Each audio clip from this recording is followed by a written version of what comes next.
Hi everyone, I'm Rubina. And I'm Layla. Welcome back to our channel, Nutrition Unpacked, where we try diets so you don't have to. So we are continuing our conversation on seasonal affective disorder. We've done two other videos on this topic. In the first video, we talked all about what seasonal affective disorder is, what might be contributing to it, who might be at higher risk, what symptoms to look out for. In the last video, we really talked about possible supplements that could be helpful in combating seasonal affective disorder. So if you haven't watched those videos, definitely check those out first and then come back to this one, because today we're going to be talking about what food you should eat to combat seasonal affective disorder. But in our last video, we talked a lot about supplements. I think supplements get a lot of hype because they're almost like the quick little fix. You just add this in and you'll be fine. Whereas I feel like when we talk about diet as a whole, it's so much more complex. So many different behavior changes all having to happen at once. A lot of us just don't have enough time or maybe even desire to do that. So I think going down the supplement route is often plan A for a lot of people. But supplements are not always what they're all cracked up to be. Our bodies process supplements very differently from how they process a certain nutrient that's in a food with all these other nutrients around it. Supplements, they can cause toxicities. For example, magnesium. If you take too much of it, you're gonna get the runs. But if you just eat a lot of magnesium from your food, you won't experience the same kind of problems. And also, you can't really supplement yourself out of a bad diet. I think a lot of times people want to eat whatever they want and they're like, oh, I'll just take my supplements and it all balances out at the end. And unfortunately, it's not that easy. This is definitely one of those situations where I think the whole is greater than the sum of its parts. You know, we might link a specific vitamin or mineral to a certain health outcome. It's not that these nutrients are acting in isolation. They are interacting with other processes that are affected by other nutrients. When we eat whole foods, sometimes the whole food matrix offers all of those components that just an isolated nutritional pill, a nutrient supplement pill, is not going to give you. And then there's also the question of absorption. Vitamin D is a good example of that because vitamin D requires fat to be absorbed into our bodies, and foods that are naturally high in vitamin D do tend to come with fat, so you don't really have to worry about it. Whereas if you're taking a vitamin D pill, but say not eating a meal with fat in and around that time, then your body might not even be able to absorb the vitamin D and get the benefit of it. All I have to say is that it is very much worth going from a food first approach and maybe using those supplements as a way to supplement rather than main thing. So when we're talking about seasonal affective disorder, it is also really important that we look at the diet side of things, and that's exactly what we're going to do today. As part of understanding what's happening in seasonal affective disorders, even find out, are people with seasonal affective disorder eating differently? We do see some trends on what is happening when it comes to diet. People with seasonal affective disorder eat more carbohydrates, particularly sweets, but also not just sweets. We also see increases in the consumption of starches and also fibrous containing foods. Can't really say oh, seasonal affective disorder causes this or these cause seasonal affective disorder, but it is kind of interesting. People with seasonal affective disorder seem to have larger dinners and more evening snacks compared to people that don't have seasonal affective disorder. We don't see a similar trend with other meals or meal timings. I don't know if this is super compelling in any way or another, because I think overeating in general for any reason, I think for most people tends to happen in the evening during the dinner meal and the post-dinner time. If you're in a rush in the morning, there's only so much you can eat in the morning, whether you're going to school or whether you're going to work. You're packing a certain amount of food to take to your school or your work, so that's all you are going to eat. So the evenings typically is when there's more flexibility and opportunity to overeat for any reason. The data here is very, very limited, so it's hard to draw sweeping conclusions. And it seems there was a period of time in the 90s where seasonal affective disorder was something very interesting to study, and then things have kind of just fallen off from there. So this all research is from the 90s. It'd be interesting to see if in different cultures, in different areas, in different time periods, do we see the same thing. And what also is interesting that's reported is that people with seasonal affective disorder tend to have more bouts of emotional eating. And I'm yeah, no shit. You're more emotional. You're more likely to emotionally eat. That might even go along with oh, we see that they eat more sweets. Personally, I think that there's something to be said for sugar high. Yeah. I mean, delicious foods are pleasurable, right? That's why we eat them. That's why they're there. 100%. It is Saturday. And you know what? It's been a little bit of a rough week. It's been a rough week. And Rubina, as literally the best person, the best friend anyone could ever ask me, send me some little donuts to help me feel better for the week. And honestly, what they're saying about simple sugars or simple carbs, definitely not true in the short term. Because one bite of this, dopamine levels are going up. They're going up. This is very good. Thank you, Rubina. Sometimes when your mood is low, get a little sugar fix. Yeah. Makes you better. where we can't necessarily say like, oh, people are eating more sweets or carbs or overeating, that's why they're having seasonal affective disorder. Like, I don't think we know, like, is there even a causal relationship at all? And if there is, which direction is it going? I would love to see some more updated research. I don't know what happened. Yeah. Things fell off. There are certain dietary patterns that we think there might be more of a causation. One big one that we look at is vegetarianism. Carnivores have one thing going for them, I guess. You see this a lot. The carnivores do really like, well, vegetarians have higher risk of mental illness and depression. There is actually some compelling evidence that at the very least there's a correlation between maybe plant-based diets and maybe compromised mental health, although limited research when it comes to seasonal affective disorder. In 2017, there was a pilot study done in Finnish and Dutch populations. When they compared Finnish vegetarians against Finnish non-vegetarians, the rates of seasonal affective disorder were 4 times higher in vegetarians versus non-vegetarians. With the Dutch population and those that have seasonal affective disorder, the number of people that were vegetarians was 3 times higher compared to those that didn't have seasonal affective disorder. Kind of mirrors a lot of the research that's out there for what we like to call regular schmegular depression. Observational trials do tend to show that there is a link between vegetarian diets and depression. Although it's kind of unclear whether this is necessarily a global situation. There are areas of the world where vegetarianism is actually the norm, and I don't think we necessarily see that same increased rate of depression or compromised mental health in those populations. Yeah, I don't know if we can blame it on not eating animals strictly. You know what I mean? There must be something more to it than that. So what could those other possible reasons be? One of them could very well be nutritional inadequacy or deficiency. But again, is it purely the absence of meat that's doing that? Or is it just maybe there's some other components that need to be added to get those nutrients in? I think in the Western context, when we talk about vegetarian diets, because our culture is so like meat focused, it's like, okay, well, how are like we replacing the meat, and these culinary replacements for meat aren't necessarily good nutritional replacements for meat. Whereas in cultures where people are following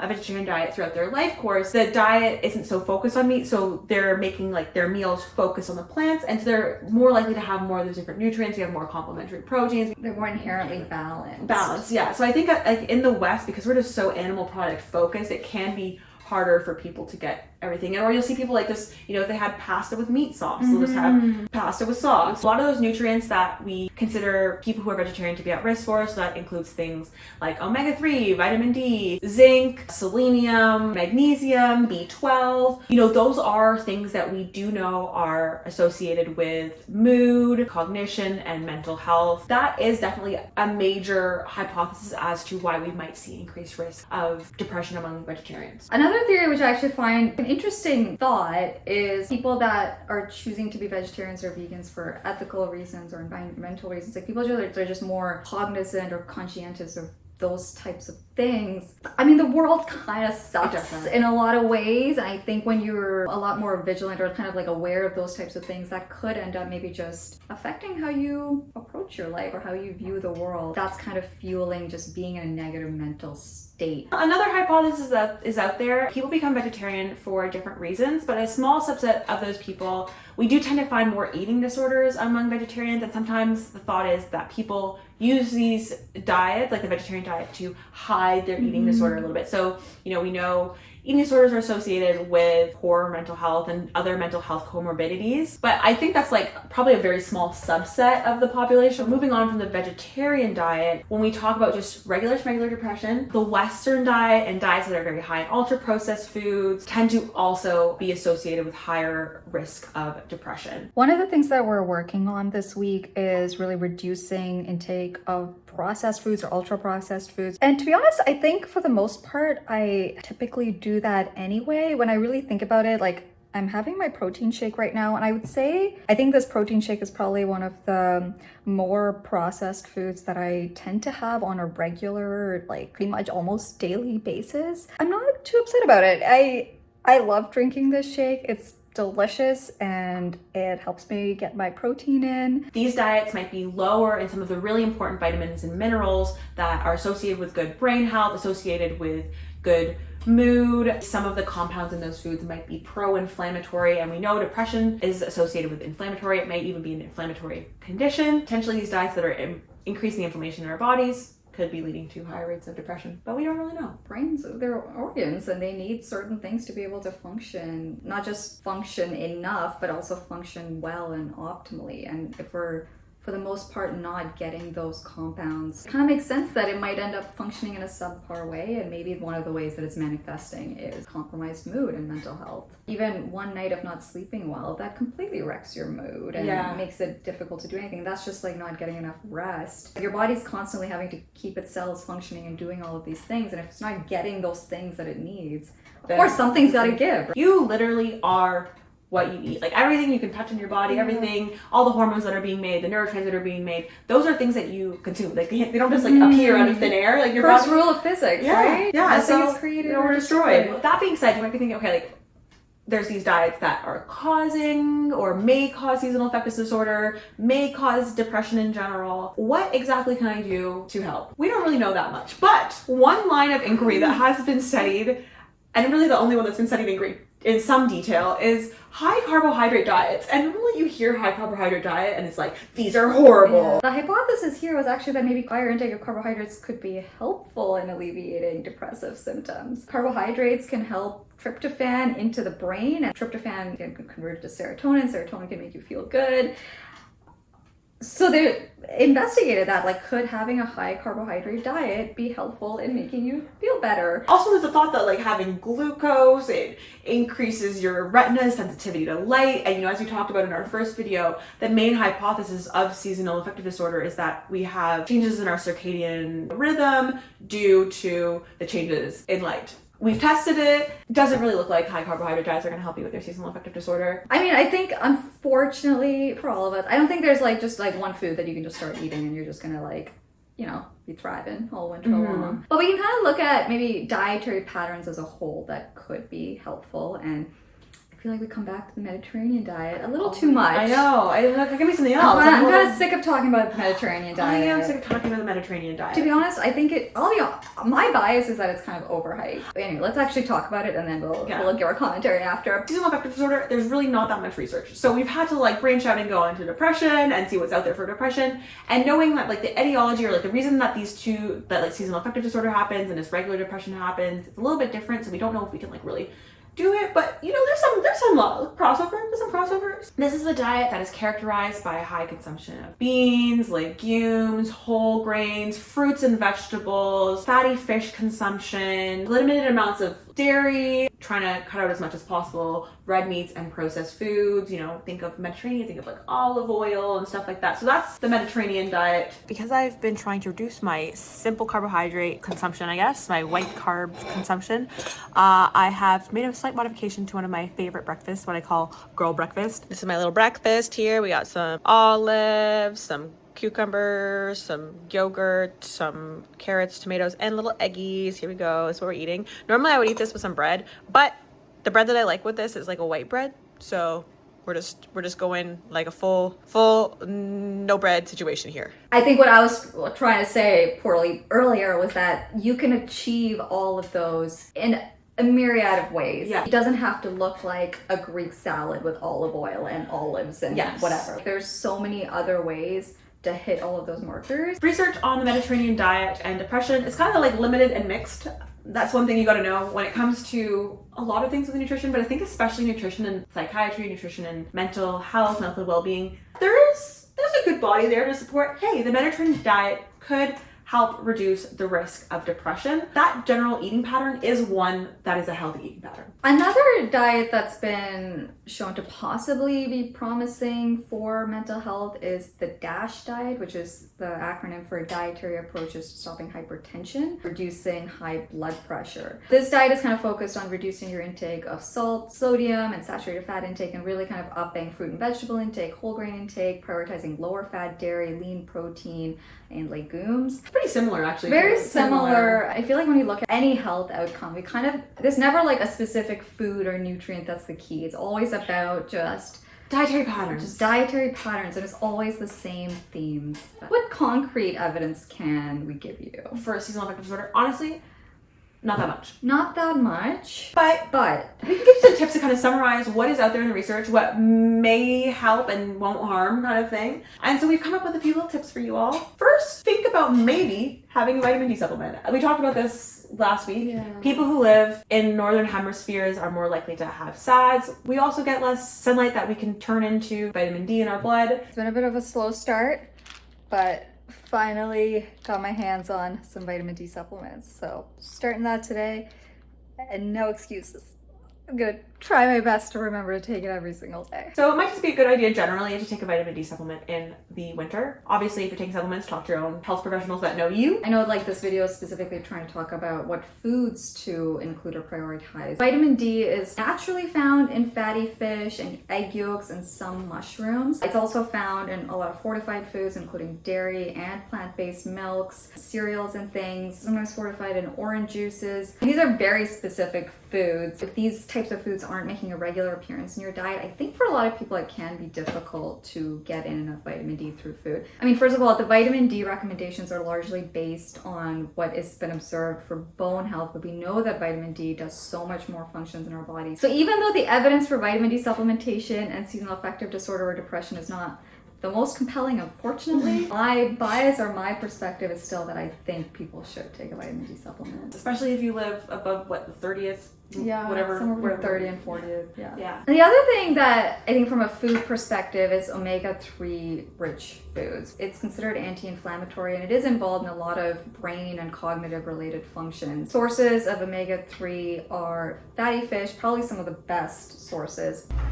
All the omega-3s. But then plant-based options include like flax seeds, chia seeds, walnuts. I've been trying to focus more on like plant omega-3s. So today I made my little oatmeal. That's what I've been eating this week with some chia seeds, which are a pretty good source of ALA, which is like the plant omega-3s, and also some walnuts. So, hopefully this is doing its job and I'll be feeling on top of the world for the rest of winter.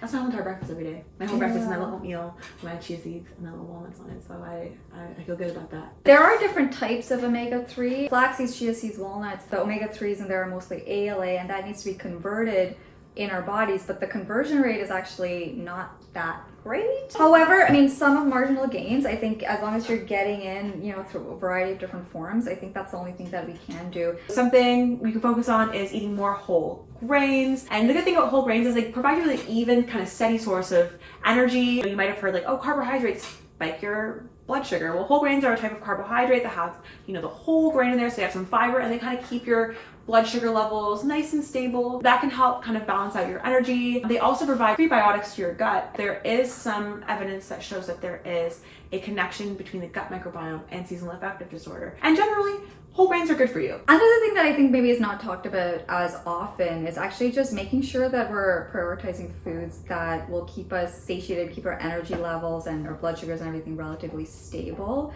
And one of the ways to achieve that is making sure that we are getting a source of lean protein at, if possible, most of your meals and snacks. Protein, out of all the macronutrients, is kind of one of the components of food that allows for the most amount of satiety. So you're not going to end up feeling hungry again really quickly. You're having your blood sugars kind of spike and drop if you are just having a very, simple carbohydrate-rich meal. And all of that just can be very helpful in just keeping mood stable. And I will say, when I'm hangry, it's not a good time. It's not a good time. I feel like if you have seasonal affective disorder or you just have the winter blues or whatever, and then you're hangry on top of that, just making things 10 times worse. Disaster. I think one thing which, when we talk about nutrition, we often neglect is that food is more than just nutrients. Food, it can be a social experience, it can be a sensory experience. Food provides so much more than just nutrients. Having comfort foods is important. Making sure your diet is balanced, and not just balanced in that, you have your half your plate fruits and vegetables, 1/4 whole grains, 1/4 protein, but also like mixing in things that you generally enjoy eating. All foods fit in a healthy diet. In the dieting world, you hear people say like, food is just for fuel. but like, we know that that's not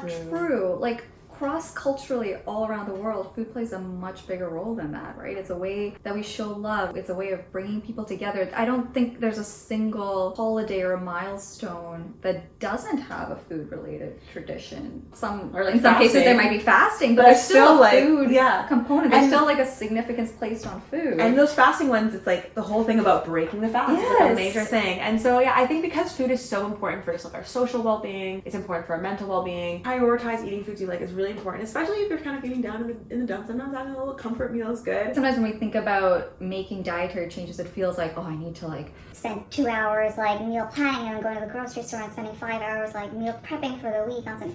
It does not need to look like that. If it's within your means to outsource any of it, frozen meals or pre-cut things, pre-chopped things, or even like canned products, frozen products. There's so many meal delivery services that actually have pretty healthful foods. I know it's not necessarily accessible to everyone, but if you are in a position where you can like outsource any part of that mental or actual labor, leaning on any one of those types of convenience type foods, take advantage of those things. Going along with the idea of like, you don't have to do this on your own and feel like you need to take on this burden all by yourself, is seeking professional guidance. So whether it's from a mental health professional to kind of handle that side of things, or, you know, specifically from the dietary change side of things, maybe working with a registered dietitian so that they can realistically look at what your situation is, what your life is like, what makes the most sense for you and your lifestyle, and a dietitian who can kind of take all of that into account and figure out a way to give you advice that actually is practical and helpful for you. And last but not least, be patient with yourself. You don't have to go through this on your own, whether it's reaching out to your community, whether it's reaching out for professional support. Giving yourself grace as well. If you're not able to have perfect meals, if you're not able to quote unquote perfect meals, if you're not able to get everything done the way that you wanted to, it's okay. No single meal or day or week or even month is gonna make or break your health. So guys, I hope that helps. I hope that helps. The diet that's helpful for like good health is helpful for everything, you know, like all components. all components. So that's like a whole, like, I know it's not sexy, it's not fun, you know, eat lots of fruits and vegetables, eat whole grains, eat lean proteins, you know, like that's not fun. Yeah. But unfortunately, just when you look at the evidence, that's what we keep coming back to. Thank you so much for watching. I hope you guys beat the winter blues. Be sure to like, comment, and subscribe. Hit the notification bell so you never miss one of our videos. And follow us on our Instagram and our TikTok. Thank you for watching. Bye.